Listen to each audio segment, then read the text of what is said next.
Ligawan ko ang isang 13 taong gulang para mailigtas siya sa kanyang ina. Magandang araw sa iyo Kuya Junjun. Ako po si John M., 53 taong gulang at mag-share ako ng aking kwento. Nangyari ito noong 1994. Nagkaroon ako ng isang relasyon sa isang 13 taong gulang at ako naman ay 23 taong gulang noon. Tawagin natin siyang Ching dahil ito ang palayaw niya. Si Ching ay bunsong anak ni Minda sa 3 magkakapatid. Ang mission ko ay protektahan si Ching sa kamay ng kanyang ina.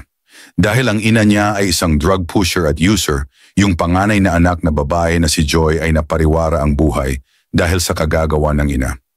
Sa gulang na 13 taon noon ay nakita kong lumalaking maganda si Ching, kaya worry ako para sa kanya, kaya gumawa ako ng move para pumasok sa buhay niya.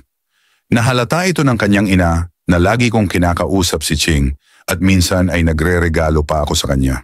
Kaya kinausap ako ni Minda at ang sabi niya sa akin, "May gusto ka sa anak ko, kaya ilalakad kita at pag nakuha mo anak ko, para kang tumama ng sweepstake."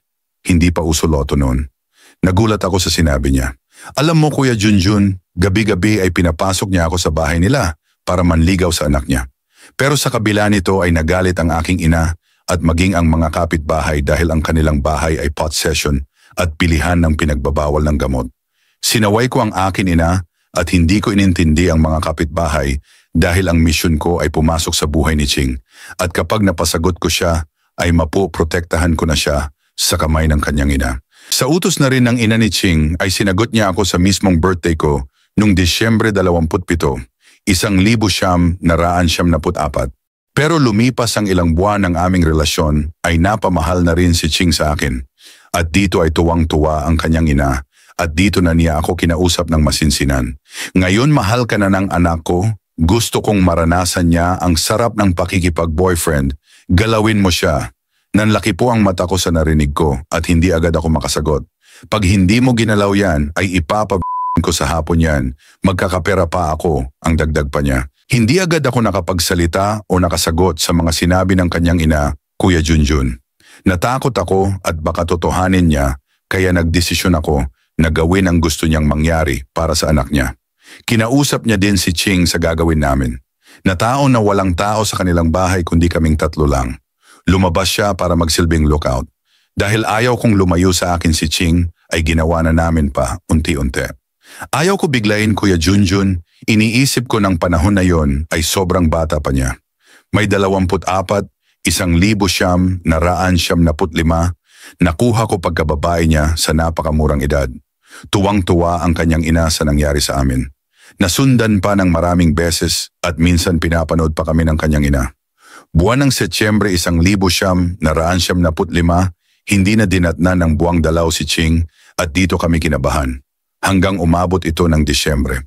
Nagpasya na ako na ipa-check up siya at doon ay nalaman ko na buntis si Ching ng 3 buwan. Nalaman ito ng kanyang ina at nagalit sa amin dahil hindi daw kami nag-iingat. Kaya humingi ito ng 150 piso at lumabas ng bahay. Ilang oras lang lumipas ay dumating ito at pinauwi niya na ako dahil may ipaiinom daw siya kay Ching. Kinabukasan Disyembre 18, 1995, alas 5 ng umaga pa lang ng umaga ay lumabas na ako dahil sa hindi ako makatulog. Nadatnan ko si Minda na naninigarilyo sa harap ng bahay nila at lumapit ako. Dinugo na si Ching, ayun maraming dugo, puro buo, pinainom ko ng side at maya-maya ay dinugo na, sabi ni Minda. Nanlumo ako sa narinig ko at nangilabot na rin.